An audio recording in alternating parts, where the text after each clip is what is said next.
መምህሮቻችን እነ ቅዱስ ቄርሎስ እነ ቅዱስ ዮሐንስ አፈወርቅ ለበጎቻቸው የሚሞቱ ነበሩ። እነዚህ ናቸው መምህሮቻችን። እነዚህን ነው ማሰብ። ልብ በሉ፣ የስህተት ትምህርቶችን የሚያስተላልፉ ሰዎች ወይ አድርባዮች ናቸው፣ ወይ ሆዳም ናቸው፣ ወይ ሹመት ፈላጊዎች ናቸው። እንግዲህ ሰው ሲጠፋ ነው እኛም አባ እየተባልን ያለ። አባት የምንላቸው እነዚህን ነው። እንዲህ ነበሩ መምህሮቻችን። ደጋፊ የሚያደራጁ፣ ቲፎዞ የሚያደራጁ፣ እኔ ተነካ ውጡልኝ የሚሉ አልነበሩም መምህሮቻችን። እኛ እንደ እኔ ለራሴ የሌሎችን መምህራን አላውቅም። እኔ ለራሴ የአባቶቼ ሕይወት የለኝም፣ የአባቶቼ ትምህርት ግን አለኝ።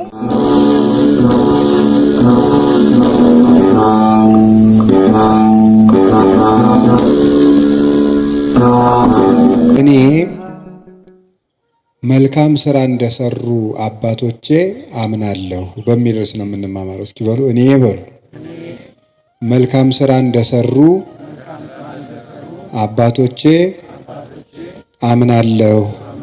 እስኪ በሉ እኔ በሉ መልካም ስራ እንደሰሩ አባቶቼ አምናለሁ። ሶስተኛ እኔ መልካም ስራ እንደሰሩ አባቶቼ አምናለሁ። ሃይማኖተ አበው ምዕራፍ 62 ከቁጥር 2 ላይ የምናገኘው ኃይለ ቃል ነው። ቃሉን የተናገረው ቅዱስ ዮሐንስ አፈወርቅ ነው የተናገረው። ቅዱስ ዮሐንስ አፈወርቅ እኔ ጌታዬ ኢየሱስ ክርስቶስን በተመለከተ የማምነው እንደ አባቶቼ ነው። እምነትህ እንደማን ነው ቢባል እንደ አባቶቼ ነው። እነዚህ አባቶችስ እነማን ናቸው ብላችሁ ብትጠይቁኝ ሐዋርያት፣ ሰማዕታት፣ የእውነት ምስክር ሆነው መከራ የተቀበሉ እና እስከ ዛሬ ድረስ መልካም የሰሩ ቅዱሳን ናቸው ይላል። እንግዲህ ቅዱስ ዮሐንስ አፈወርቅ ሕይወቱን ታውቁታላችሁ። እጅግ ጌታን የሚወድ ክርስትና ከተነሳበት ቀን ጀምሮ ስቆ የማያውቅ በጌታ ፍቅር የተነደፈ ብሉያትንና ሐዲሳትን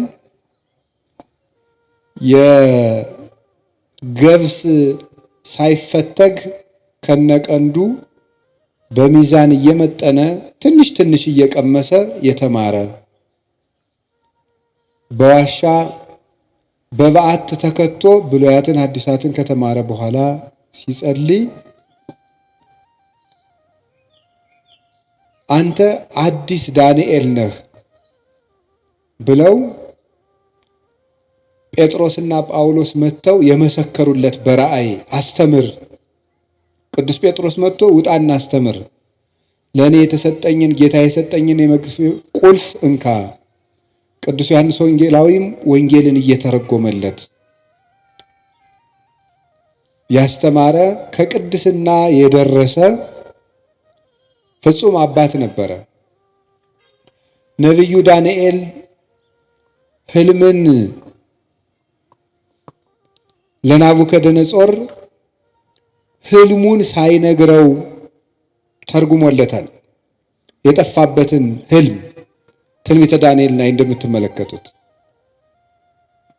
ናቡከደነጾር ሕልም አይቶ ሲጠፋው ዳንኤል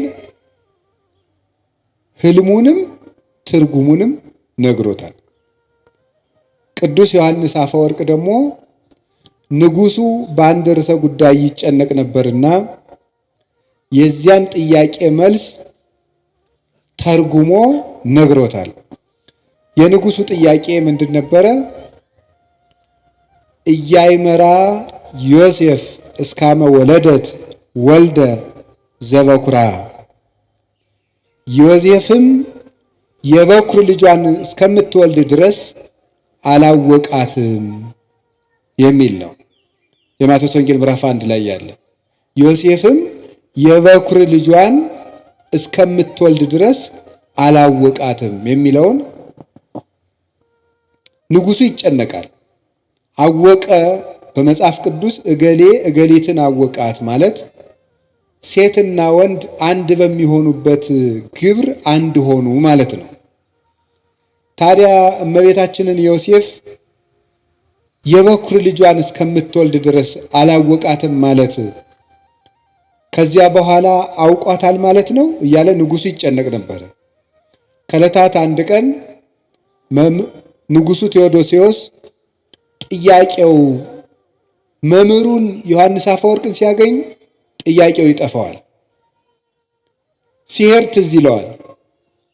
ከዕለታት አንድ ቀን ተጫወተው ሲለያዩ መምህር አንተን ሳገኝ ጥያቄ ይጠፋኛል፣ ከሄድክ በኋላ ይረብሸኛል አለ። ምንድነው ጥያቄ? ጥያቄውን ነገረው። የበኩር ልጇን እስክትወልድ ድረስ አላወቃትም ማለት ከዚያ በኋላ አወቃት ማለት ነው አለው። አይ አይደለም፣ እስክትወልድ አላወቃትም የተባለበት ምክንያት እመቤታችን ጌታን የወለደች ዕለት 5 ነገሮችን አይቶ ዮሴፍ የአምላክ እናት መሆኗን ተረዳ ማለት ነው። እስከዚያ ድረስ ግን አላወቃትም። ቢነገረውም አምላክ ከዚያ በፊት ሰው ሆኖ ስለማያውቅ ዮሴፍ ያንን መረዳት የሚችልበት አቅም አላገኘም ነበረ። የልደት ዕለት ግን ሰብአ ሰገል መጥተው ሲገብሩ፣ እረኞች ሲያመሰግኑ፣ መላእክት ሲያመሰግኑ፣ ብርሃን በቤተልሔም ሲገለጥ፣ ኮከቡ በሁለት መንገድ እየተጓዘ ሲመጣ አይቶ ኮከቡ መጥቶ እመቤታችን ከወለደችበት ላይ መጥቶ ሲቆም አየ። ሰብአ ሰገል 3 ነገሥታት መጥተው ሲገብሩለት አየ። ብርሃን ቤተልሔምን ሲሸፍናት አየ። እረኞች የሰማይ ምስጋና ተገልጦላቸው ሲያመሰግኑ አየ። መላእክት ከሰው ጋር ወርደው ሲያመሰግኑ አየ። ይህንን እስከሚያይ ድረስ አምላክን እንደወለደች አላወቀም ነበረ። ይህንን ነው ያላወቀው እንጂ ከወለደች በኋላ አወቀ ማለት አይደለም። አወቀ የሚለው 2 ይተረጎማል። አባ ጊዮርጊስም ይናገራል። አይመራሰ ዘሀበ ክሌፍና ይተረጎም። አወቃት የሚለው በ2 ይተረጎማል። ሀበ አይምሮ ወእያይምሮ፣ በማወቅና ባለማወቅ፣ ሀበ ሩካቤ ወኢሩካቤ፣ ወይም ወንድና ሴት አንድ በመሆናቸውና ባለመሆናቸው ይተረጎማል። በእውቀት ይተረጎማል። በእውቀት በማወቅ አዲስ ነገርን በመገንዘብ በመረዳት ይተረጎማል። አላወቃትም ማለት ወላዲት አምላክ መሆኗ ጭንቅ ሆኖበት ነበረ። ስትወልድ ግን ተረጋገጠለት ማለት ነው። በዚያውም ላይ ፍጻሜ የሌለው እስከ ነው። ዳርቻ የሌለው እስከ ይኸውም ይታወቅ ዘንድ በመጽሐፍ ቅዱስ ፍጻሜ ያለው እስከና ፍጻሜ የሌለው እስከ አለ። ለምሳሌ እስከ ዓመት ትብሉ ቡሩክ ዘይመጽእ በስመ እግዚአብሔር፣ በእግዚአብሔር ስም የሚመጣ የተባረከ ነው እስከምትሉ ድረስ ሲል እስከ ይናገራል። ከዳን እስከ ቤርሳቤ ሲል እስከ አለው ወሰን ያለው ነው። ኢተመይጠ ቋ እስካመ ነትገ ማያ አይህ፣ የጥፋት ውሃ እስከሚጎድል ድረስ ቁራው አልተመለሰም ነበር። ከዚያ በኋላ ተመለሰ ማለት አይደለም። ፍጻሜ የሌለው እስከ ነው። ኢወለደት ሜልኮል እስካመ ሞተት፣ ሜልኮል እስከምትሞት ድረስ አልወለደችም። ከወለደች በኋላ ከሞተች በኋላ ወለደች ማለት አይደለም። ፍጻሜ የሌለው ሰው እገሌ እስከሚሞት ድረስ ንስሐ አልገባም ቢባል ከሞተ በኋላ ንስሐ ገባ ማለት አይደለም። ይህ ፍጻሜ የሌለው እስካለ ይህንን ለመግለጥ ነው ብሎ ተረጎመል።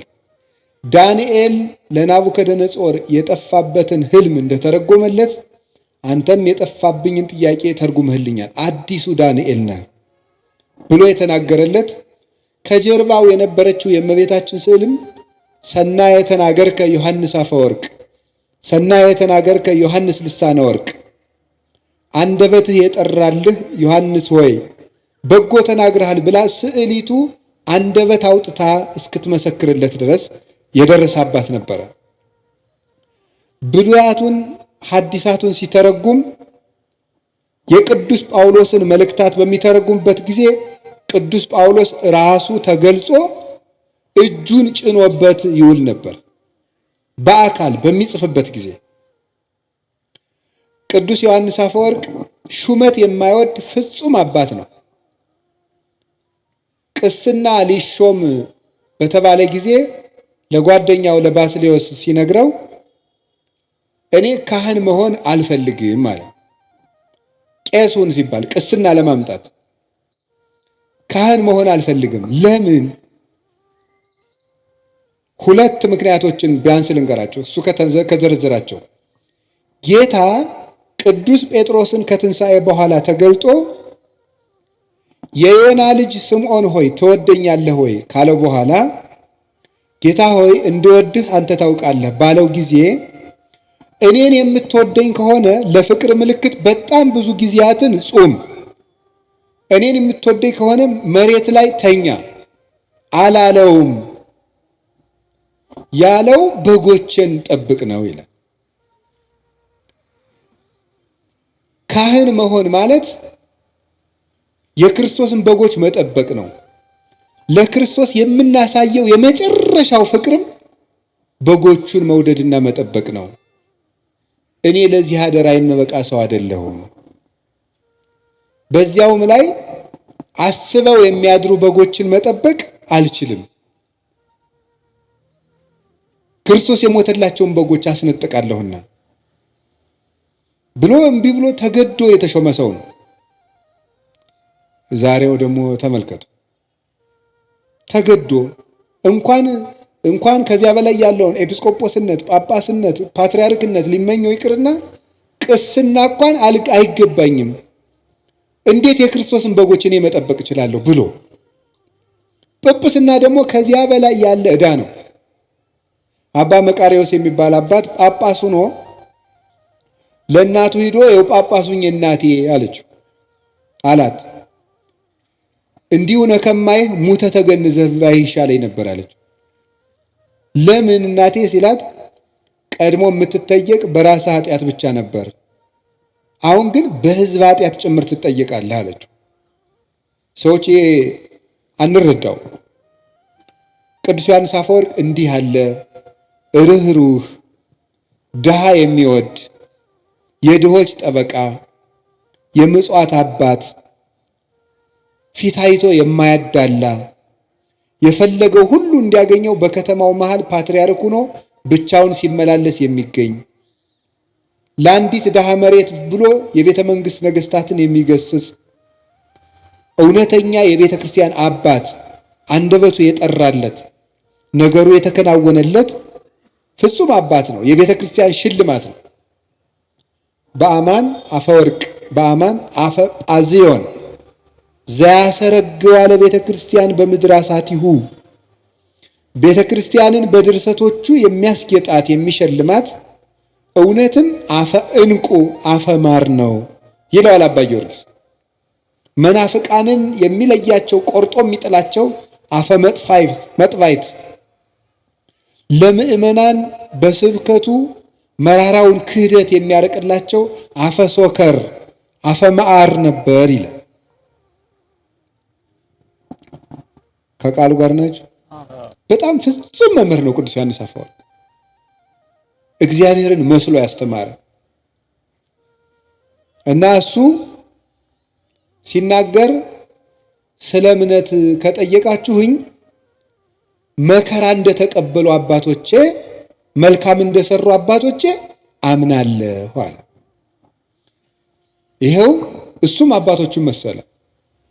እምነት ደብዳቤ ከሆነ ምግባር ደግሞ ማህተም ነው። አልቦ ዘያነጤኒ እስመ ማኅተመ ሥጋሁ ለክርስቶስ እጸውር በሥጋዬ። ቅዱስ ጳውሎስ ሲናገር ገላትያ ምዕራፍ 6 ላይ ሲናገር የክርስቶስን ማህተም በሥጋ የተሸክም ያለሁና ማንም አያድክመኝ ይላል። የክርስቶስ ማህተም ያለው በክርስቶስ ስም መከራ መቀበል ነው። በክርስቶስ ስም ያመኑ ለዘመኑም ቅርብ የነበሩ በሱ ሕግ ጸንተው ምግባር የሰሩ ለምግባራቸውም መከራ የተቀበሉ እነዚህ እውነተኛ መምህራን እነዚህ ናቸው አለ። እሱም እንደዚህ አድርጎ ነው ያስተማረን። እየተሰደደ እየተገረፈ እየራበው እየጠማው ነው ያስተማረን። እንደዚህ ያሉ መምህራንን እምነት እንደነሱ ነው ማምነው፣ እንደቀደሙት መከራ እንደተቀበሉት እንደተመቻቸው አይደለም፣ እስከ ሕይወታቸው ፍጻሜ በጎ እንደሰሩት እግዚአብሔርን በመከራ ውስጥ ሆነው እንዳዩት እንደነዚያ አምናለሁ። ሌሎችም አባቶች ተባብረውበታል። በብሉይም በሐዲስም የተቀመጠ ነው ይሄ። አሁን ይሄንን ርዕስ የመረጥኩት ወድጄ አይደለም። ምዕመናን በየጊዜው ጥያቄ ይወለዳል። ሰይጣን እኔ በጣም ረባሽና ክፉ ያለ ቤት ስራ እንዳንቀመጥ የሚበጠብጥ መሆኑን የማየው በየወሩ የቤት ስራ የሚሆነን አንዳንድ ጥያቄ ይነሳል። ለዚህ ወር አንድ ጥያቄ ያስነሳል በሆነ ሰው፣ የሚቀጥለው ወር ደግሞ አንዱ ይናገራል። አምና የሆነ ጊዜ የዛሬ ምናምን ዓመት ስለ ታምረ ማርያም፣ ቀጥሎ ስለ ገድለ ተክለ ሃይማኖት፣ ቀጥሎ ስለ እንትን፣ ቀጥሎ እና እናንተ ይሄ ሁሉ ጥያቄ በተነሳባችሁ ቁጥር ምንድነው ማድረግ ያለባችሁ ነው መንገር የፈለኩት እሱ ነው። በየጊዜው ወይም እመቤታችን የሚያጣጥል ወይ ቤተክርስቲያን የሚያጣጥል ወይም ክብር የሚቀንስ ሲመጣ ምንድነው መፍትሄው ነው? መፍትሄው እንደ አባቶቻችን ማመን። እስኪ እንደ አባቶቻችን ማመን በሉ። እንደነማን ማመን ያለብን? እንዴት እንዳሉት አባቶቻችን እስቲ መከራ እንደተቀበሉት በሉ። እስከ ሕይወታቸው ፍጻሜ በጎ እንደሰሩት በሉ። እንደ አባቶቻችን ምን እንላለን? እናምናለን። እንደ ትናንትናዎቹ ነው የምናምን። ዛሬ ያገኘነው እግዚአብሔር የለም። ሃይማኖት በውሳኔ የሚገለጥ አይደለም። ሰዎች ተሰብስበው የሚወስኑት አይደለም። የተገለጠ እውነት ነው። የተገኘ ሐሳብ አይደለም። የተወሰነ ሐሳብም አይደለም። ስምምነትም አይደለም። የተገለጠ እውነት ነው። እግዚአብሔር ተገልጧል፣ አይተነውማል። ከሱ ጋር የበላን የጠጣን እኛ ነን ይላል ቅዱስ ጳውሎስ። በብዙ ነገር ወበብዙ መክፈልት አይዳአ እግዚአብሔር ለአበዊነ በነቢያቲሁ እምትካት። እግዚአብሔር በብዙ ኅብረ ትንቢት፣ በብዙ ኅብረ መልክ፣ በብዙ አነጋገር፣ በብዙ ጎዳና ለአባቶቻችን በነቢያት ከቀድሞ ጀምሮ ተናገረ። ወለነሰ በዳሃሪ መዋይል ነገረነ በወልዱ ወቦቱ ፈጠሮ ለኩሉ ወረሰዮ ወራሴ ኩሉ ዘውቱ ጸዳለ ስባቲሁ አምሳለ አራያሁ ዘይእህዝ ኩሎ በኃይለ ቃሉ።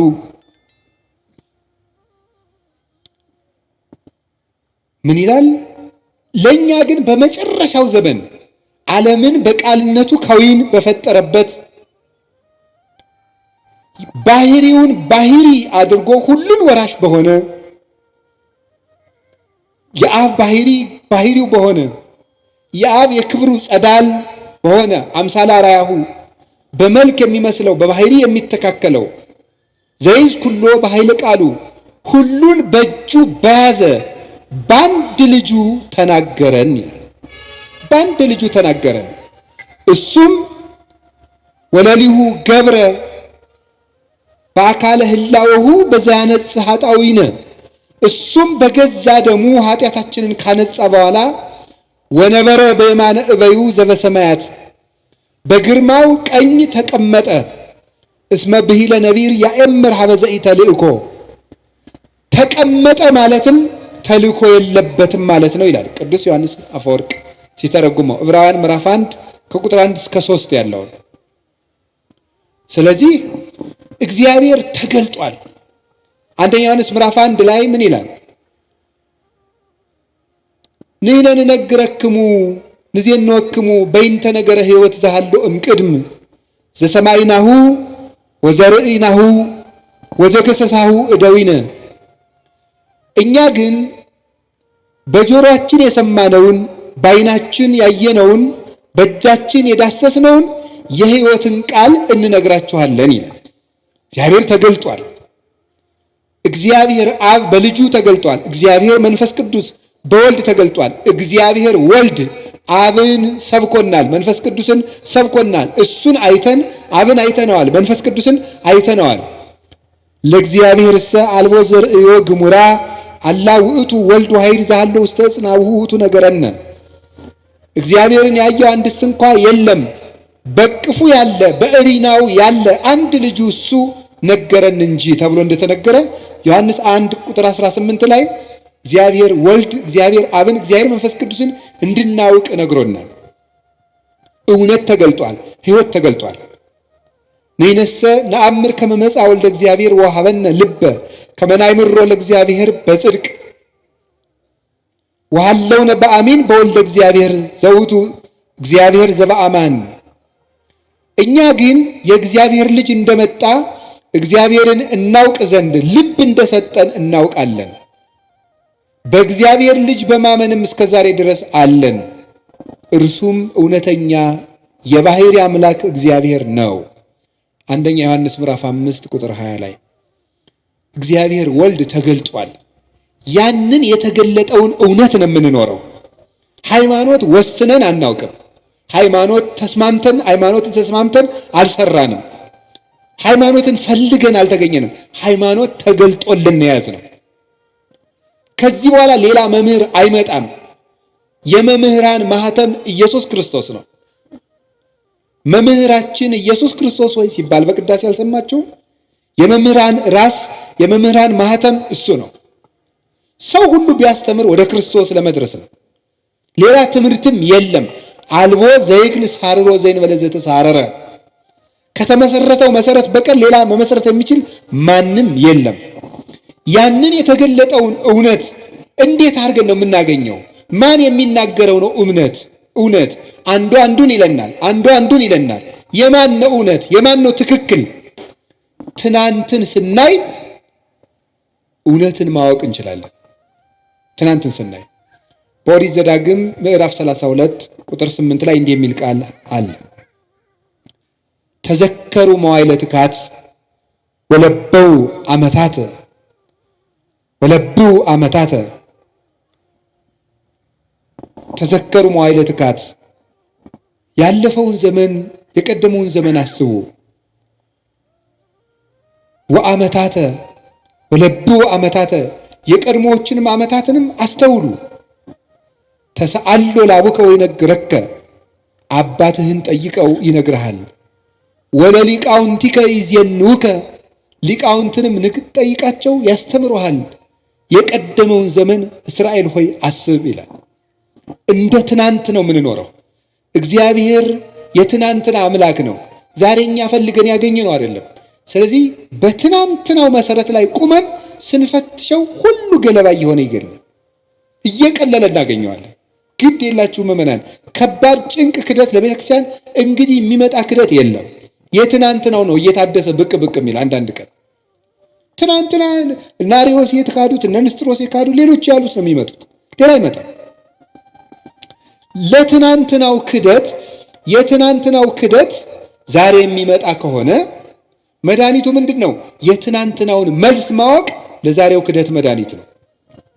የዛሬው ክደት ነገ የሚመጣ ከሆነ የዛሬውን መልስ ማወቅ ለነገው ክደት መድኃኒት ነው። እውነቴን ነው የምነግራችሁ፣ ጌታ እስከሚመጣበት ድረስ አዲስ ክደት አይመጣም። የሚመጣው ክደት ሁሉ ትናንት የተካደው ነው። ያንን ራሱን እያሻሻለ የሚመጣ አሁን አንተ በቅተህ ነው ነብዩ ነህ ነው እንደዚህ አይመጣም የምትል ልትልሻ የሰው ሊና መች ረፍት የለው አይደል? መቼስ እኔ በቅቻለሁ አላልኩም ጌታዬ እያልኩ ያለሁት ምን ማለት ነው? ክህደት እየታደሰ ሄዳል እንጂ ሁሉም ክህደቶች ተክደዋል። እግዚአብሔር የለም ከተባለ ተብሎ ነበር። ድንግል ማርያም እንዲህ ናት ተብሎ ማለት ከሆነ ተብሎ ነበር። ትናንት የተባለ ሁሉም ተብሏል።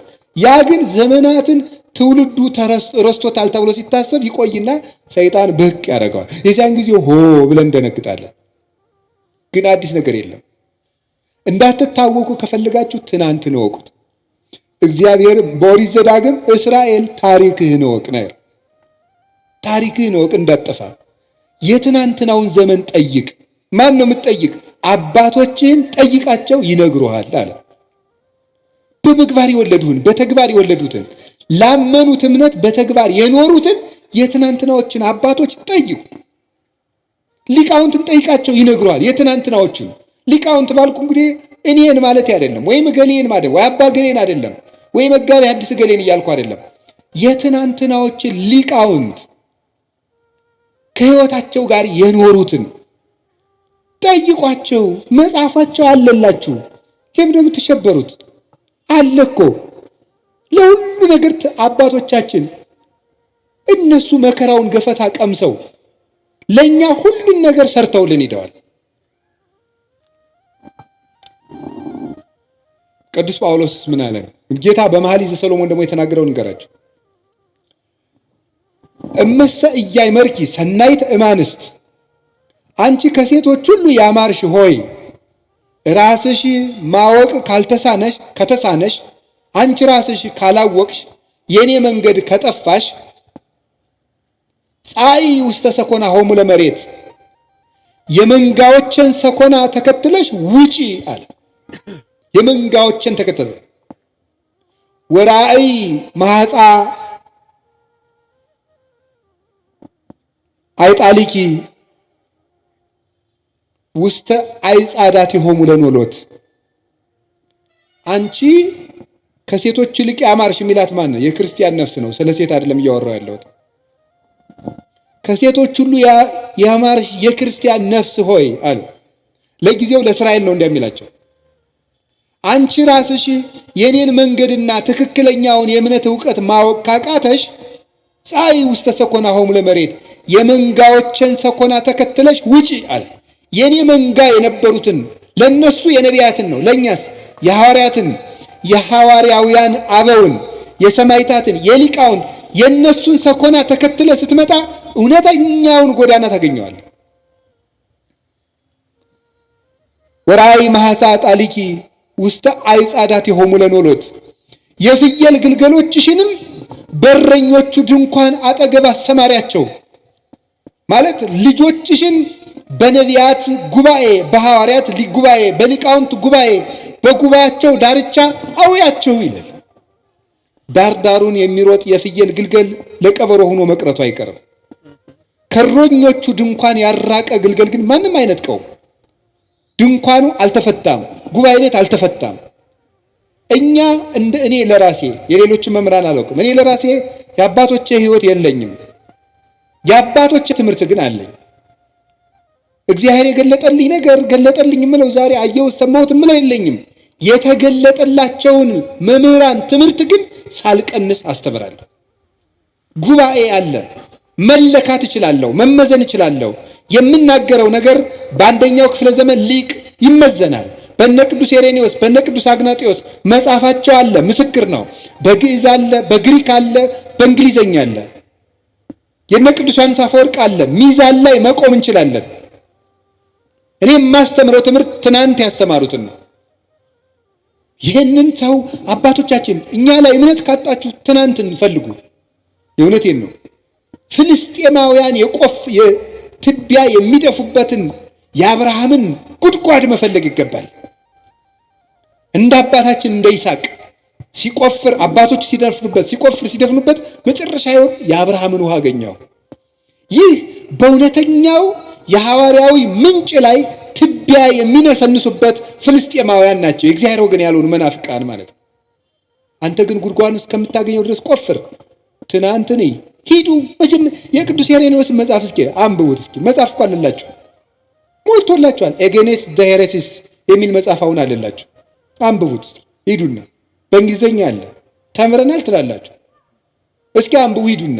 እመቤታችን ምን እንደሚላት ጌታ ምን እንደሚለው ሂዱና አንብቡት። የነ ቅዱስ አግናጢዎስን መጽሐፍ እዩት አለላችሁ። አይ ቁጭ ብሎ እኮ ነው እንዴ መጽሐፍ ቅዱስን እነሱ መጽሐፍ ቅዱስ ከጠቀስክ እኮ መጽሐፍ ቅዱስ የሰበሰበውን ሊቅ ትምህርት ማመን አለብህ። መጽሐፍ ቅዱስን በጥብቅና የጠበቀው ቅዱስ ኢሬኔዎስ ነው። ቅዱስ ኢሬኔዎስ ሰብስቦ እንዲጠረዝ ያደረገው መጽሐፍ ቅዱስ እየጠቀስክ ሄሮኔዎስ የሚያምነውን ክርስቶስ፣ ሄሮኔዎስ ያመናትን ማርያም እንደ ሄሮኔዎስ ማስተማር አለብህ። ትናንትን ነው የምናየው ዘመዶች። ግልገሎችሽን በረኞቹ ድንኳን አጠገብ አሰማሪ።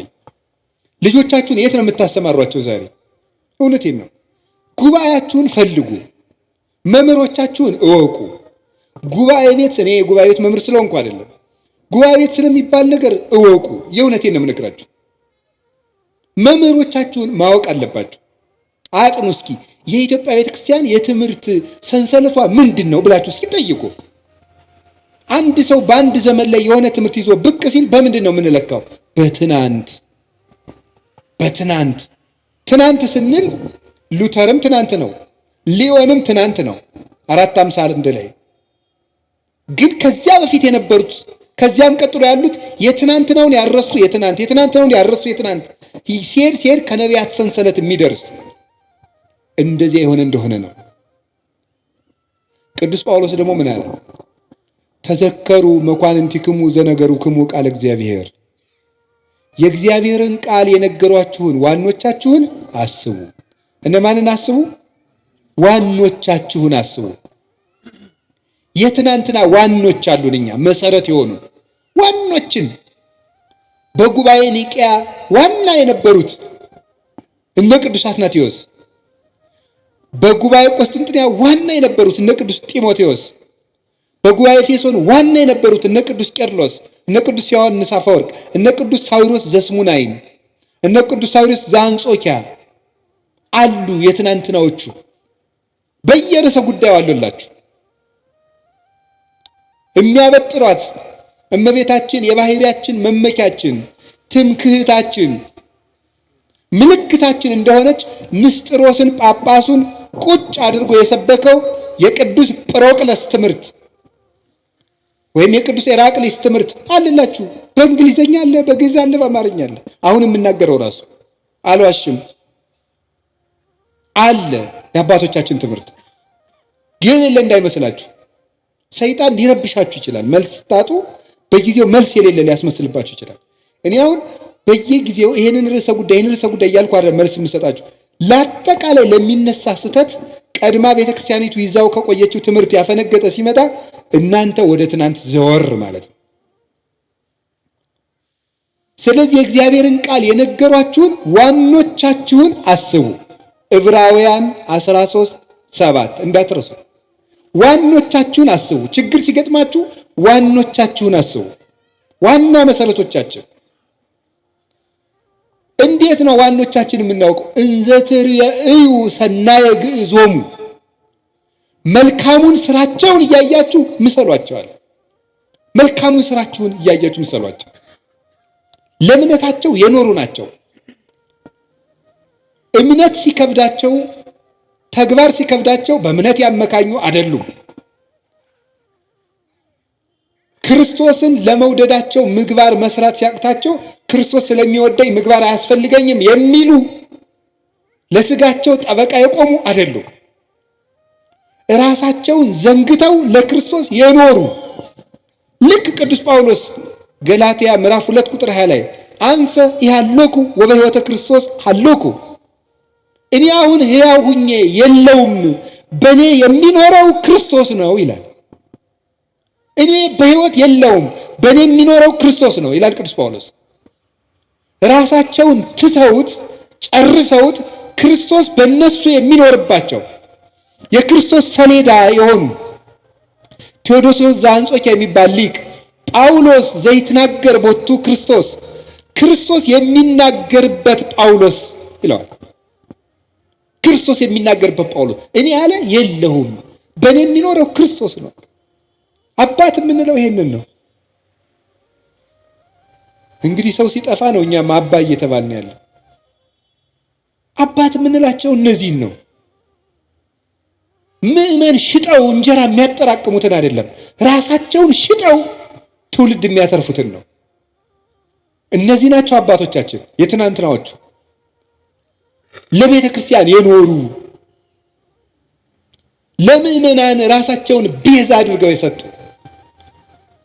ቅዱስ ዮሐንስ አፈወርቅ ንግስቲቱ የድሃ መሬት ቀምታ ስታስቀድስ የድሃ መሬት ሳትመልሽ ማስቀደስ አትችይም ማለት አልመልስም አለች። ካልመለሽ ታዲያ አንቺ የምድር ርስት ቀምተሽ የሰማይ ርስት ታገኛለሽ ማለት አትችይም። እግዚአብሔር የፍትህ አምላክ ነው፣ እንዳትቆርብ ያውግዤሻለሁ አለ። አሰድድሃለሁ አለችው። አሰድጅኝ፣ የፈለግሽውን አድርጊ። ስታሰድደው ምን እንዳደረገ ታውቃላችሁ? እሱ ምን አለ? ኧረ እባካችሁ ዮሐንስን ተው በሉት አሰድደዋለሁ ስትል፣ ይልቁንስ ስታሰድደኝ በሌሊት እንድታሰድደኝ ነው ንገሯት። ምእመናን መምህራችን አናሰድድም እያሉ ከእሷ ጋር ጠብ ገጥመው እንዲሞቱብኝ አልፈልግም ማለት። እንዲህ ነበሩ መምህሮቻችን። ደጋፊ የሚያደራጁ፣ ቲፎዞ የሚያደራጁ፣ እኔ ተነካ ውጡልኝ የሚሉ አልነበሩም። መምህሮቻችን እነ ቅዱስ ቄርሎስ እነ ቅዱስ ዮሐንስ አፈወርቅ ለበጎቻቸው የሚሞቱ ነበሩ። እነዚህ ናቸው መምህሮቻችን። እነዚህን ነው ማሰብ። ማን እንደላከው የማይታወቀው ሁሉ ሐሳብ አመጣ ቁጥር መረበሽ የለባቸው። መምህሮቻችን እነዚህ ናቸው።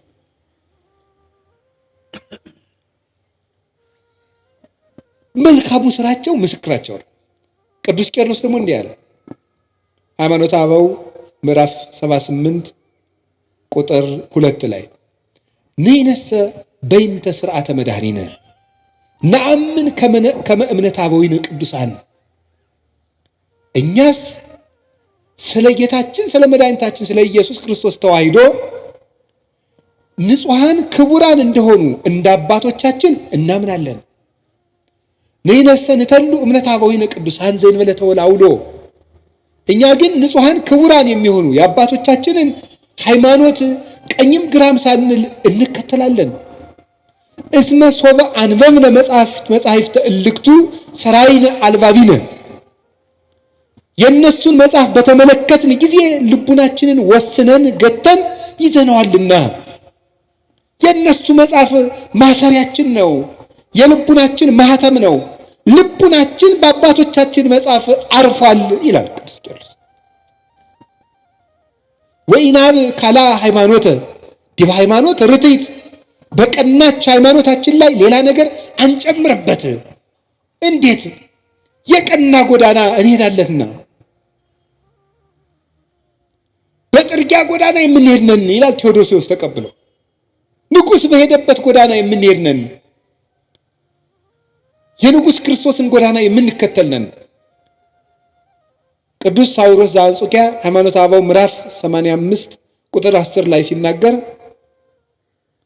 ዝውእቱ አእምሮ ዘያድኅን ዘተወከብናሁ ቅድመ እምአበዊነ ቅዱሳን ለባሰያነ እግዚአብሔር፣ እግዚአብሔርን ከለበሱ እግዚአብሔር ካደረባቸው ከንጹሐን አባቶቻችን አስቀድመን የተቀበልነው የሚያድን ሃይማኖት ይህ ነው ይላል። የሚያድን ሃይማኖት ከንጹሕ አባት የተገኘ ነው። ንጹሕ አባት ሰንሰለቱ ነው ያስተላልፈው ነው። ልብ በሉ። የስህተት ትምህርቶችን የሚያስተላልፉ ሰዎች ወይ አድርባዮች ናቸው፣ ወይ ሆዳም ናቸው፣ ወይ ሹመት ፈላጊዎች ናቸው፣ ወይ ምስጋና ፈላጊዎች ናቸው። ንጹሕ ትምህርት ያስተማረውን አባት ሂድና እየው። ዮሐንስ አፈወርቅ ትሁት፣ ቅዱስ ቄርሎስ ትሁት፣ ቅዱስ ኤፍሬም እንደው ትሁት፣ እኔ ጌታ ያንተን ወንጌል ማስተማር አይገባኝም ብሎ ዋሻ ውስጥ ዶ የሚሸሸግ ነበር ቅዱስ ኤፍሬም። አንተ በልልና የሰበከውን ወንጌል እኔ ትቢያው እንዴት አድርጌ ያስተምረዋለሁ እየተባለ እያሉ እዩዋቸው። እነ ቅዱስ ኤጲፋኒዎስ ሹመት አልፈልግም እያሉ በአዝመራ መካከል ጠፍተው ከተደበቁበት ታስረው ተይዘው እየመጡ ነበር የሚሾሙት።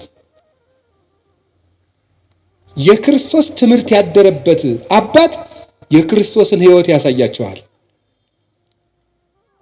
እንደው አባቶቻችን ይህን የዕብራውያንን ሲተረጉሙ የቀደሙ አባቶቻችን ዋኖቻችሁን አስቡ የሚለውን ሲተረጉሙ በጎ እውነተኛ እምነት ያለው ምግባር የሌለው መምህር ቢኖር ይላሉ። መከተል ይገባል አይገባም? ምግባር ያለው አንደበቱ የለሰለሰ ሃይማኖቱ የጠመመ አባት ቢኖር መከተል ይገባልን ቢሉ ይላሉ። ይሄን አይገባም፣ በለሰለሰ ምግባሩ እያታለለ ወደ ክደት ያደርሳልና። የሃይማኖቱ የቀና መምህር ግን ከሆነ ምግባር እንኳ ባይኖረው እያደር ይሰራዋል ይላሉ። አሁን ላለው ነው። አሁን ያለ መምህር ታዲያ ቅዱስ ካልሆነ አንስማው ብትሉ እና እንዲያማ ከሆነ እኔ ማርፌ እቀመጣለሁ። ምስጢሩ ምንድን ነው? አሁን ያለን መምህር የምንሰማው የትናንትናዎቹን እስካስተማረን ድረስ ነው። ከዚያ ከወጣ ቆርጠን እንጥለዋለን። ለስጋ በሚመች ፈጠራ ልቦለድ ለነገስታት በሚመች የሚሰብክ ከሆነ መምህራችን አይደለም። መቅድመ ኩሉ ሀሊ ከመትጽና በርትዕት ሃይማኖት፣ ከሁሉ አስቀድመ በቀናች ሃይማኖት መጽናትህን አረጋግጥ፣ አጽና፣ አስብ።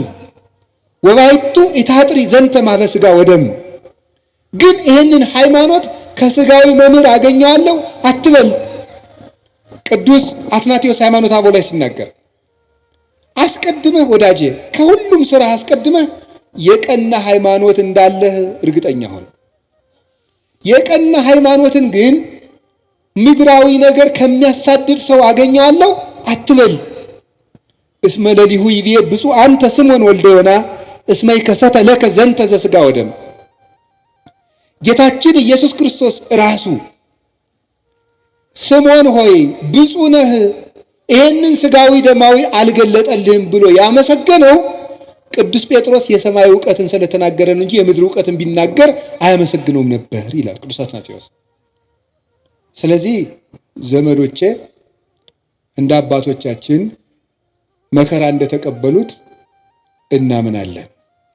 በየትኛውም ርዕሰ ጉዳይ ቢሆን እናምናለን። ሰሞኑን እመቤታችን ቤዛ ትባላለች አትባልም የሚል ጥያቄ በጣም ብዙ ምዕመናን ስትጠይቁኝ ስለነበረ ሐሳቡን ካነሱት አባት ጋር ግንኙነት የለኝም።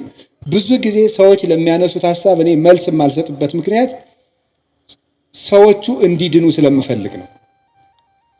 በሌላ ትምህርት አስተምሮ ሰዎቹ ከዚያ እንዲጠገኑ ማድረግ የተሻለ ነው፣ እልክ ከማስያዝ ብዬ ስለማስብ ነው።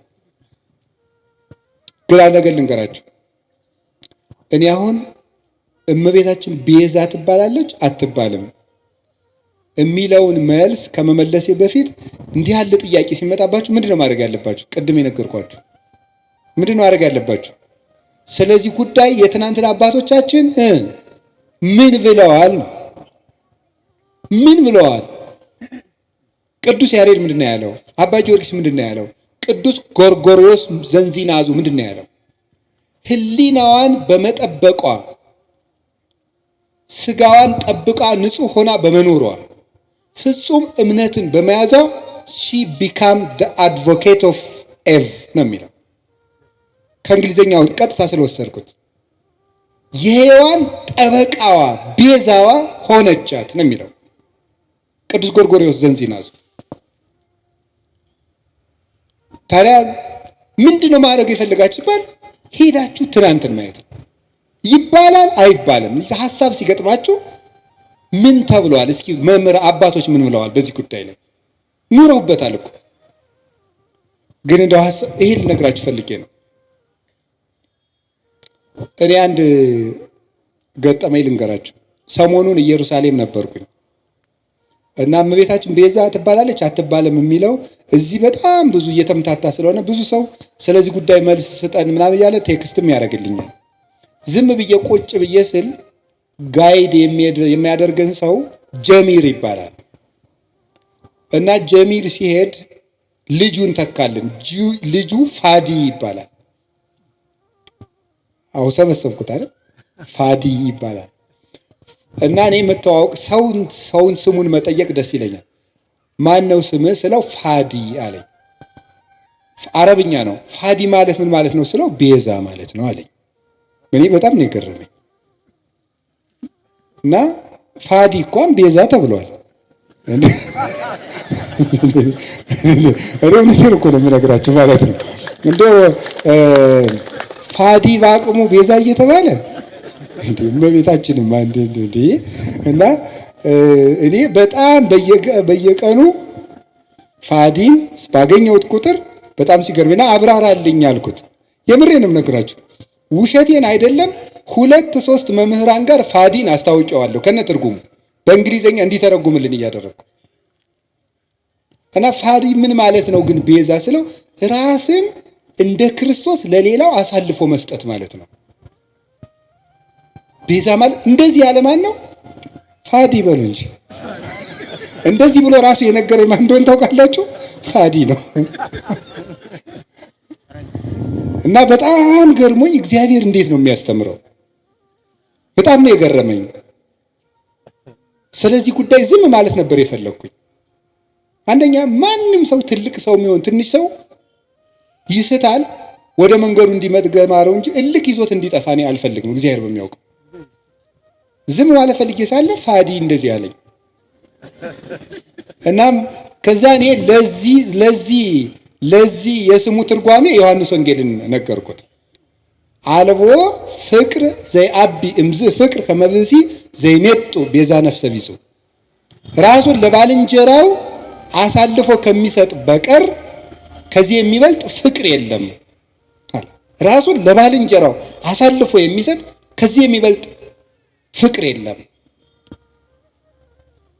ይህንን በእንግሊዘኛ ስልኬ ላይ መጽሐፍ ቅዱስ አውጥቼ ያስነበብኩት ፋዲም ፎቶ አንስቶ አረብኛ መጽሐፍ ቅዱስ ላይ ያነበዋለሁ ብሎ ሄደ እላቸዋለሁ። እና በጣም ብዙ ሊቃውንት ትምህርት ሲሰጡበት ስለከረሙ እመቤታችን ቤዛችን ናት። ቤዛችንም የሆነችው ምን በማድረግ እንደሆነ አንድ ሶስት ሐሳብ ብቻ ልንገራችሁ። በጣም የሚያስደንቁ ጉዳዮች።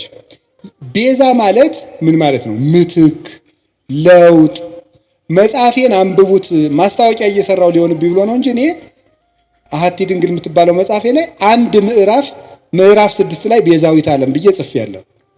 ማንበብ የእናንተ ድርሻ ነው አይደለ? ጉዳዩ ከመነሳቱ በፊት ይሄ ጉዳይ እኔ ወደዚህ ጉዳይ አልመጣሁም። ቀድሜ ግን ሐሳቡን ጽፌያለሁ በዚህ ጉዳይ ላይ እና ቤዛ ምትክ፣ ለውጥ፣ ጥብቅና፣ ጠበቃ መሆን፣ መዋጀት፣ አዳኝነት፣ መታደግ እንደማለት ነው። ለጌዛ ቤዛ ሲባል የራሱ ትርጉም አለው። ብዙ ሊቃውንት ብዙ ስላሉበት እዚህ ጉዳይ ብዙ ማለት አልፈልግም። እመቤታችን ቤዛ ስንላት ከጌታ ጋር አስተካክለን ሳይሆን ለውጥ ማለት ነው። ምንድነው ለውጥ? ከመጀመሪያይቱ ሴት የጎደሉ ነገሮች ነበሩ። ያንን በዚያችኛይቱ ሴት ምትክ ይዛ በመገኘት ነው ቤዛ የሆነችው። የሔዋን ለውጥ በመሆን የመጀመሪያው እናታችን ሔዋን እምነት ጎድሏት ነበር። ምንድን አልኳችሁ? ንገሩኝ እንጂ እምነት ይጎላት ነበር። ምንድነው እምነቱ? ለመበላይክሙ እንትኮ በለሰ ሞተ ትመውቱ፣ ይህንን ዕፀ በለስ ስትበሉ ትሞታላችሁ። ማነው እንደዚህ ያለው? እግዚአብሔር። ሰይጣን መጣና ይህንን በለስ ስትበሉ ምን ትሆናላችሁ? አምላክ ትሆናላችሁ። አሁን ሔዋን ይህንን ስታምን የእግዚአብሔርን ቃል ካደች ማለት ነው። ስለዚህ እናታችን ሔዋን ምን ጎደላት? እምነት ጎደላት። እግዚአብሔርን ተጠራጠረችው። አይ ሊሆን አይችልም ብላ ዲያብሎስን አመነች፣ እግዚአብሔርን ካደችው። በተግባር ካደች ማለት የእግዚአብሔርን ቃል ተጠራጠረች። እግዚአብሔር ዓይናችሁ እንዳይገለጥ ስለፈለገ ነው እንጂ እውር እንድትሆኑ ፈልጎ እውሩናችሁ እንድትቀሩ ፈልጎ ነው እንጂ ስለምትሞቱ አይደለም ብሎ ዲያብሎስ ሲነግራት አሃ ነው ብላ የእግዚአብሔርን ሐሳብ ተጠራጥራ የዲያብሎስን ተቀበለች። አሁን የመጀመሪያይቱ ሴት እምነት ስላጣች በዚያ እምነት ማጣት ምክንያት ሞት ወደዚህ ዓለም ገባ። ከዚያስ ሁለተኛይቱ ሔዋን ድንግል ማርያም ምን አደረገች? እግዚአብሔርን ትወልጃለሽ፣ የምትወልጂው በድንግልና ነው አለ። ይሄ ነገር እንዴት ነው ሊሆን የሚችለው ብላ ጠየቀች። እኔ ወንድ አላውቅም። ቅዱስ ጎርጎርዮስ ዘንዚናዙ ይህን ሲተረጎመው ወንድ አላውቅም ማለት እስከ ጭራሹ ከወንድ ጋር የመኖር ሐሳብ የለኝም ማለቷ ነው ይላል። ሌሎችም ቅዱስ አትናቴዎስ፣ ቅዱስ ቄርሎስ ተርጉመውታል። ሶስቱም እስከ ፍጻሜው ድረስ ሕሊና የራሱ የታተመ ነው ማለቷ ነበረ። ታዲያ ምን አለ? ለእግዚአብሔር የሚሳነው ነገር የለም ማለት። ለእግዚአብሔር የሚሳነው ነገር የለም። ትወልጃለሽ አለ፣ እንደ ቃልህ ይደረግልኝ። ልብ በሉ ዛሬ አምላክ ሰው ከሆነ በኋላ ሰዎች ሁሉ እንዴት አምላክ ይሆናል እያሉ ማመን አቅቷቸዋል። ታምር ከተደረገ በኋላ ድንግል ማርያም ግን ሆኖ የማያውቅን ምስጢር ለመጀመሪያ ጊዜ ያመነችው የመጀመሪያይቱ ምእመን ናት። የመጀመሪያይቱ አማኝ ሆኖ የማያውቅን ምስጢር። እስራኤል ባህር ቢሸገሩ አይደንቅም። ይሄ ኖህ በውሃ ላይ ሲንሳፈፍ ስለተነገረ እናውቀው የለም። ደመና ከሰማይ ህብስት ቢያወርድ አይደንቀንም። ይሄ እግዚአብሔር መጋቢ ነው፣ ባዶዋን መሬት እንድታበቅል አድርጓታልና። ፈርዖን ቢሰጥም እሱም አይደንቀንም። እግዚአብሔር ጠላትን ማጥፋቱና መግደሉ መቅጣቱ የታወቀ ነው። የሚደንቀን ግን ድንግል እንደሆነች መጽነሷ፣ ድንግል ከወለደች በኋላ ድንግል መሆኗ፣ ሴት አምላክን ወልዷ መታቀፏ ግሩም ነው። ይሄ አይኑ መንክር ዘይደሉ ከመናንክር። እንደው ልናደንቅ የሚገባን እንደው ድንቅ ታምር ምንድን ነው ይላል ቅዱስ ኤራቅሊስ ሃይማኖተ አበው ምዕራፍ 49 ቁጥር 5 ላይ ሲናገር፣ ልናደንቀው የሚገባን ድንቅ ነገር ምንድን ነው? ሰማይኑ ዘአዝነመ ህብስተ፣ ሰማይ ዝናምን ያዘነመ ሰማይ ነው የሚደንቅህ። ወሚመ አምላክ ዘለብሰ ሥጋ፣ ወይስ ሰው የሆነ አምላክ ይደንቅሃል? በትርኑ ባሕሩኑ ዘተከፍለ ከመ አንሶሱ ውስቴቱ፣ እስራኤል እንዲሻገሩበት የተከፈለ ባህር ይደንቅሃልን? ወሚመ ድንግል ዘወለደት ዘይንበለ ዘር ወምድር ወለደት ተረክበ ማኅተመ ድንግልናሃ። የተከፈለው ባህር ያስደንቅሃል? ወይስ ያለ ዘር የጸነሰች ያለ ወንድ ዘር የወለደች ከወለደች በኋላ ድንግልናዋ ታትማ የምትኖር ሴት ትደንቅሃለች? አንተ አይሁዳዊ ለመትብለኒ ምንቱ ውእቱ ታምራት ዘተገብረ በኀቤክሙ፣ በእናንተ ዘንድ የተደረገ ታምራት ምንድን ነው? እስኪ ታምር ንገረኝ። ክርስቲያኖች የምትመኩበት ምን ታምራላችሁ የምትለይ ከሆነ ምንቱ ውእቱ ጽንስ ዘይንበለ ዘር ወወሊድ ዘይንበለ መወልዲት ወምድረ ወለደት ተረክበ ማኅተመ ድንግልና። አንተ ያለ ዘር መጽነስ ምንድን ነው? ከወለደች በኋላ ድንግል መሆን ምንድን ነው? ኮኩኒ ዛንቃ ማየ፣ ውሃ ያፈለቀ አለት ይደንቅሃልን? ወሚመ መስቀል ዘቀደሰ ዓለመ፣ ወይስ ዓለምን የቀደሰ መስቀል ይደንቅሃል? ምን ትዑቱ ስርቀተ ስብሐተ እግዚአብሔር፣ የእግዚአብሔር ብርሃን በቤተልሔም መገለጡ ምንድን ነው? ስብሐተ ኖሎት የእረኞች ምስጋና ምንድን ነው? ወውረተ ኮከብ በክሌፍና ኮከቡ ከሰው መሃል እየተሰወረ ብቻውን እየተገለጠ መሄዱ ምንድን ነው? ሐዊር በውስተ ባሕር እንዘ ይርህስ ሀገሪሁ፣ እግሮቹ ሳይረጡበት በባህር ላይ መራመድ ምንድን ነው? ሐዊረ አንካሳን፣ የአንካሶች መሮጥ ምንድን ነው? የሙታን መነሳት ምንድን ነው? ተገሰጽ እምዝንቱ ታምር ወስግድ ለዘተሰቅለ። ይህን ታምር አይተህ አንተ ሰው ተገሰጽ፣ ተማር፣ ለተሰቀለው አምላክም ስገድ ይላል። ታምር ይሏችኋል የድንግል ማርያም ማኅፀን። ይህን የሚደንቀን ሁኖ የማያውቅን ነገር ያመነች ብፅዕት ኤልሳቤጥም እንዲህ ነበር ያለቻት፣ ብፅዕት አንቲ እንተ ተአምኒ ከመ ይከውን ቃል ዘነገሩኪ፣ ከእግዚአብሔር ተልከው የነገሩሽ ቃል እንደሚሆን የምታምኝ አንቺ ብፅዕት ነሽ። ያመንሽ አንቺ ብፅዕት ነሽ።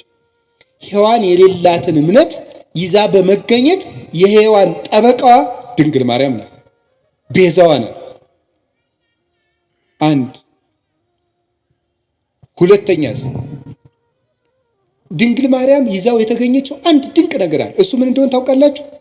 ትህትና ይባላል። ሔዋን ምን አደረገች መስላችሁ? አምላክነትን ነው የተመኘችው አይደል? በለስን ስትበላ አምላክነትን መመኘት የትዕቢት የመጨረሻው ነው። ድንግል ማርያም ከዛሳ ሊቃውንት ሲተረጉሙላሉ መስላችሁ? ትህትና ዘይት ነው፣ መንፈስ ቅዱስ ወይም የመንፈስ ቅዱስ ጸጋ መብራት ነው ይላሉ። ዘይቱ ሲያልቅ መብራቱ ምን ይላል? ይጠፋል። ትህትና ከሰው ሰውነት ሲጠፋ መንፈስ ቅዱስ ከሰው ምን ይላል? ይርቃል። አዳምና ሔዋን የትህትናቸው ዘይት ሲያልቅባቸው የመንፈስ ቅዱስ ብርሃን ከነሱ ራቀ። ራቁታቸውንም ሆኑ።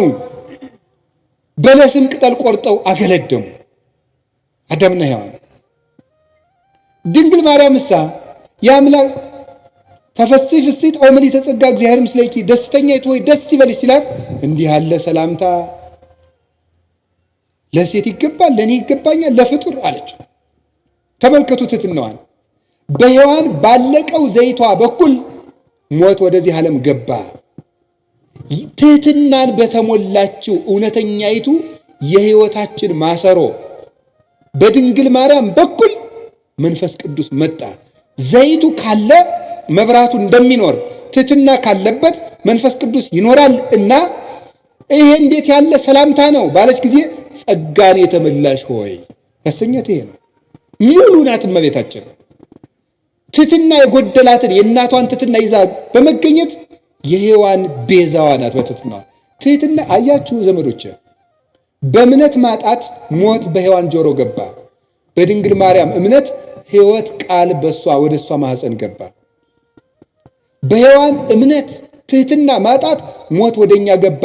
በድንግል ማርያም ትሕትና ሕይወታችን ክርስቶስ ከሷ እንዲወለድ ሆነ። የትሕትናዋ በር ነው አምላክ ልጇ ይሆን ዘንድ ወደ እሷ እንዲወርድ ያደረገው። ትሕትና የቅድስና ሁሉ መሰረት ነውና ከቃሉ ጋር ናችሁ። ንጽሕናዋስ ብትሉ ንጽሕናዋስ ምን ይላል መሰላችሁ?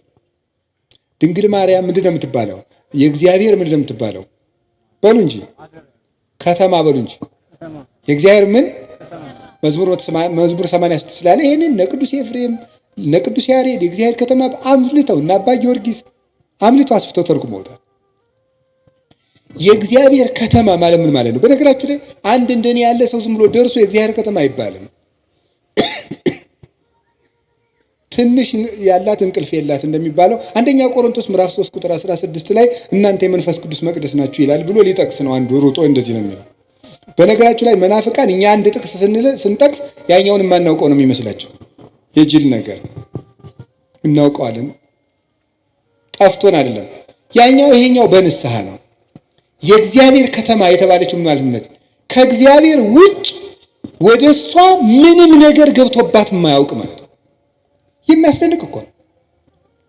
ይሄ በድንግልና መጽነሷን ብቻ አይደለም፣ ሕሊናዋ ውስጥ ራሱ ከእግዚአብሔር ውጭ ምንም ሐሳብ ገብቶባት የማያውቅ።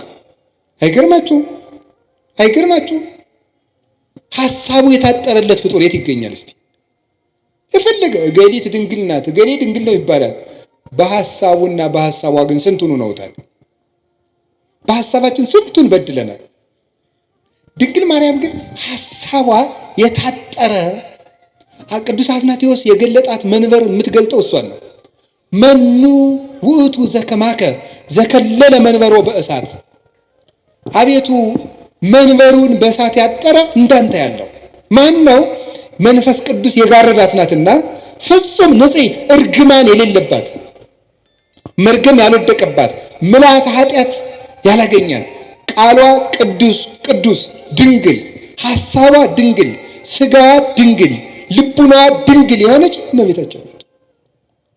ለዚህ ነው በስድስተኛው ወር ገብርኤል መልአክ ወደ ምን ድንግል ሄደ ነው የሚለው። በሉ እንጂ ለእግዚአብሔር ወደ ታጨች ወደ ምን ነው የሚለው? ወደ አንዲት ድንግል። ለምንድን ነው አንድ ድንግል የሚላት? እንደሷ ያለ ድንግልና ያለው ማንም የለም።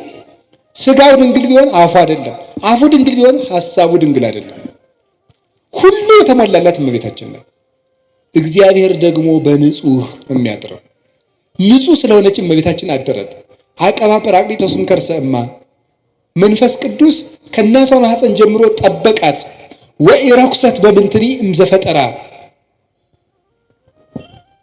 ከፈጠራትም ጀምሮ ምንም በምን አላደፈችም። እንዴት ሆና ነው ከሰው ተገንታ የሰው እርግማን ያላረፈባት? ከመ እምጽቡር ጽሩየ ገብራ ጭቃ ወርቅ ከጭቃ ሲገኝ ጭቃው እንደሌለበት ሁሉ ከተረገመው ከአዳም ልጅ ባህሪ ስትወለድ ርግማን ያላገኛት ንጽሕት ዘር ጽጌ ሃይማኖት ዘጸገየት በማይከል አስዋክ ይላታል ቅዱስ ያሬድ። በእሾህ መካከል አብባ የተገኘች የሃይማኖት አበባ። ጽጌረዳውን እሾህ አጥሮት አበባው ላይ ግን እሾህ የለም። በተረገመ ሰውነታችን ውስጥ ከተረገመ ሰዎች ተወልዳ ርግማን የሌለባት አበባ እመቤታችን ናት። የመጨረሻውን አንድ ነገር ልንገራችሁ። እመቤታችን ሔዋን ምን አላደረገችም? ድንግል ነበረች። ይሄን ያስተማረው ማን ነው? ድንግል ማርያም በድንግልናዋ የሔዋን ጠበቃ ሆነች። ቅዱስ ዮሐንስ አፈወርቅ ነው እንዲህ ያለው። ያቺ ድንግል ነበረች፣ ድንግልናዋን ግን አፈረሰችው። ለምን? ድንግልናዋን ለዲያብሎስ ጆሮ በመስጠት አፈረሰች። ይችኛይቱ ድንግል ግን የመላኩን ቃል በማመን ድንግልናዋን ጠበቀች። ስለዚህ ሔዋን ቤዛዋ ናት። የተቀደሰችው ምድር ናት። ኦሪት ዘጸአት ምዕራፍ 3 ቁጥር 15 ላይ ቁጥር 5 ላይ ምን አለው እግዚአብሔር ሙሴን? ሙሴ የቆምክባት ምድር የተቀደሰች ናትና ጫማህን አውልቅ አለው። የተቀደሰች ምድር፣ የቆምክባት ምድር የተቀደሰች ናት። ኦሪት ዘፍጥረት ምዕራፍ 4 ቁጥር 17 ላይ ግን ምዕራፍ 3 ቁጥር 17 ምን የሚል ቃል ታገኛላችሁ? አዳም መሬት አንተ ወትገብ ውስጥ መሬት ነህ፣ ወደ መሬትነት ትመለሳለህ። ርግምተ ትኩን ምድር በእንቲአከ፣ ምድር በአንተ ምክንያት የተረገመች ትሁን። ሶከ ወአሜከላ ለውቁልከ፣ እሾህና አሜከላ ይብቀልብህ አለው። ምድር በአንተ ምክንያት የተቀደሰች ትሁን፣ የተረገመች ትሁን አለው። ምድር ሙሴን ደግሞ የቆምክባት ምድር የተቀደሰች ናት አለው። እንዴት ነው ምድር የተረገመች ከሆነች የተቀደሰች ምድር የተገኘችው? በተረገመ ምድር ውስጥ ሙሴ የቆመባት መሬት የተቀደሰች እንደተባለች በተረገመው ሰውነታችን መሃል እርግማን ያላረፈባት የተቀደሰችው አማናዊ ሊቀ ካህናታችን ንጉሳችን ኢየሱስ ክርስቶስ የቆመባት ቅድስቲቱ ምድር ድንግል ማርያም ናት። ምን አለ ቅዱስ ዮሐንስ አፈወርቅ? ተፈሥሒ ኦግዝቴ ቅድስት ድንግል ምድር ቅድስት እንተበጽሐኪ እግዚአብሔር እንዘይጽያን ዲበ ደመና ብሩህ ወውአ ውስቴትኪ። እግዚአብሔር በብሩህ ደመና ተጭኖ መጥቶ በማኅፀንሽ ያደረ ቅድስት ምድር እመቤቴ ማርያም ሆይ ደስ ይበልሽ ማለት ለዚህ ቅድስት ምድር ርግማን የሌለባት ሰውነቷን ንጹሕ አድርጋ ጠብቃ ያቀረበች እሷ ናት። መጨረሻ ላይ የምነግራችሁ ድንግል ማርያም ለሔዋን በመታዘዝ ቤዛዋ ናት። እስኪ በመታዘዝ በሉ። በምን? በመታዘዝ ሔዋንን አትብይ ወይም አዳምን አትብላ። ይሄ ምንድን ነው? ትእዛዝ በሉ እንጂ አፍርሰው ምን አሉ? በሉ። ባለመታዘዛቸው ምን መጣ? ሞት። በአንድ ሰው አለመታዘዝ ሞት ወደዚህ ዓለም ገባ አይደለም የሚለው? ገባ። አለመታዘዛቸው።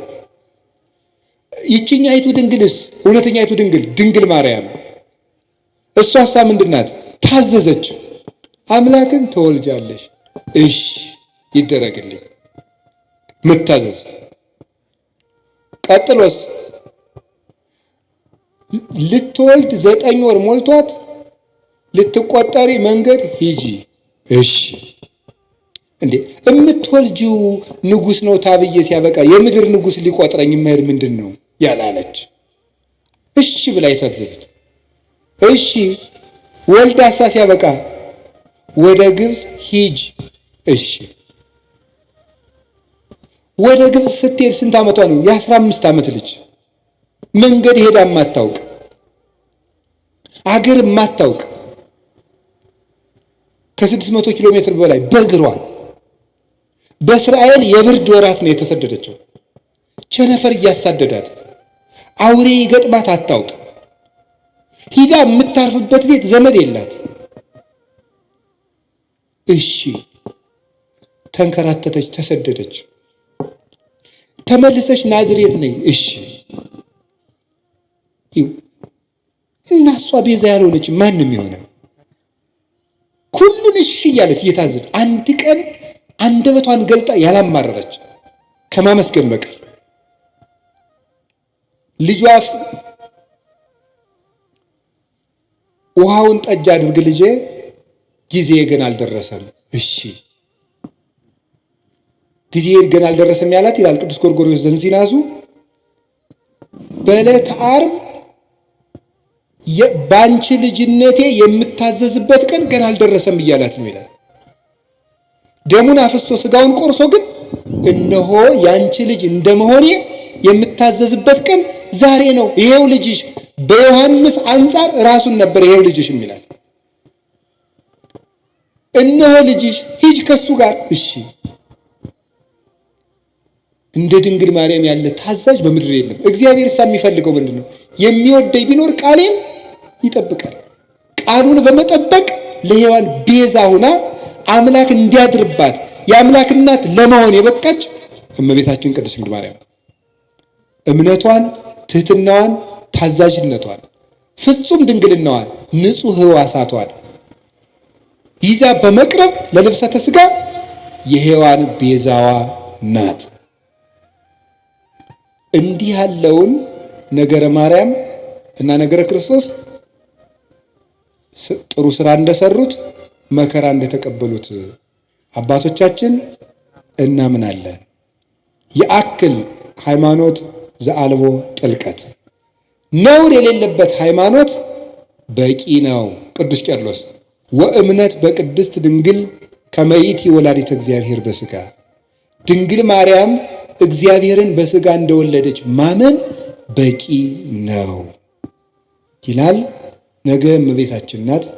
እመቤታችን ለኛ ምልክታችን ናት። አደገ ልንገራችሁ። በጉባኤ ኤፌሶን ጊዜ ንስጥሮስ ሲመጣ ምን ይዞ እንደመጣ ታውቃላችሁ? 50 ወታደሮችን አስጭኖ ነው የመጣው። ወደ ጉባኤ ሲመጣ ቅዱስ ቄርሎስ ወደ ኤፌሶን ሲሄድ ምን ይዞ ነው? ወላዲተ አምላክ የሚል ጽሑፍ እንደ ታፔላ ጽፎ ከጳጳሳት ፊት ለፊት አድርጎ ነበር የደረሰው።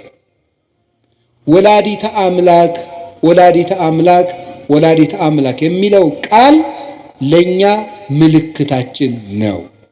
ነፃ ስንወጣ ጌታችን ኢየሱስ ክርስቶስ ከመስቀሉ ስር የሰጠን የነፃነት ማህተም የሆነ ምልክት የሆነ ስም ነው ወላዲተ አምላክ የሚለው። ጌታሳ በስሙ የሚቀድሰን በደሙ ያነጻን ምሕረቱን የሚያድለን፣ ድንግል ማርያም ግን ወደ ክርስቶስ ምሕረት የምታደርሰን የእምነታችን ምልክት። እንደውም ቅዱስ ዮሐንስ አፈወርቅ የሚናገረው ልናገርና ልጨርስ። ወእሰብክ እመንገለ ድንግልናሃ ለማርያም፣ የድንግል ማርያምን ድንግልና ምልክት አድርጌ ክርስቶስን እሰብከዋለሁ። እስኪ በሉ ሁላችሁ የድንግል ማርያምን ድንግልና በሉ። ምልክት አድርጌ ክርስቶስን እሰብከዋለሁ። ምኑን ምልክት አድርጌ? እኛ የተሰቀለውን ክርስቶስን እንሰብካለን አይደል ያለ ቅዱስ ጳውሎስ። ክርስቶስን ለመስበክ የማንን ድንግልና ምልክት እናደርጋለን? የእናቱ ድንግልና። የእናቱ ድንግልና ክርስቶስን በሰበክንበት ሁሉ ክርስቶስ አምላክ ለመሆኑ ምልክታችን ነው። እሷ ድንግል ናት፣ ድንግል በሉ። እሷ እናት ናት በሉ። ስለዚህ ስንት ናት ግን? እሱ አምላክ ነው፣ እሱ ሰው ነው። ስንት ነው እሱ? እሷ ድንግል ናት። ስትወልድ ድንግልናዋ ተለውጧል አልተለወጠም? እሱ አምላክ ነው። ሰው ሲሆን አምላክነቱ ተለውጧል አልተለወጠም? አልተለወጠም። እሷ ድንግል በመሆኗ እናትነት ቀርቶባታል አልቀረባትም? እሱ አምላክ በመሆኑ ሰውነቱ ተለውጧል አልተለወጠም? እሷ ቀድሞ ምንድናት? ድንግል በሉ። በጸነሰች ጊዜ ምንድናት? ከወለደች በኋላ ምንድናት? እሱ ከመወለዱ አስቀድሞ ምንድነው? አምላክ በሉ። ተጸንሶ ሳለ ምንድነው? ከተወለደ በኋላ ምንድነው? የድንግል ማርያም ድንግልና የማይለወጠው ድንግልና ለማይለወጠው ልጅዷ ምልክታችን ነው። ትናንትም ድንግል፣ ዛሬም ድንግል፣ ነገም ድንግል፣ ትናንትም አምላክ፣ ዛሬም አምላክ፣ ነገም አምላክ ብለን ለመስበካችን ምልክታችን እሷ ናት። ኢየሱስ ክርስቶስ ዘትማልም ወክመ ውእቱ እስከ ለዓለም። ኢየሱስ ክርስቶስ ትናንትም ዛሬም እስከ ዘላለሙ ድረስ ሕያው ነው። እኔ ግን መከራ እንደተቀበሉ በጎ ሥራ እንደሰሩ አባቶቼ አምናለሁ። ወስብሐት ለእግዚአብሔር። ይቆየን።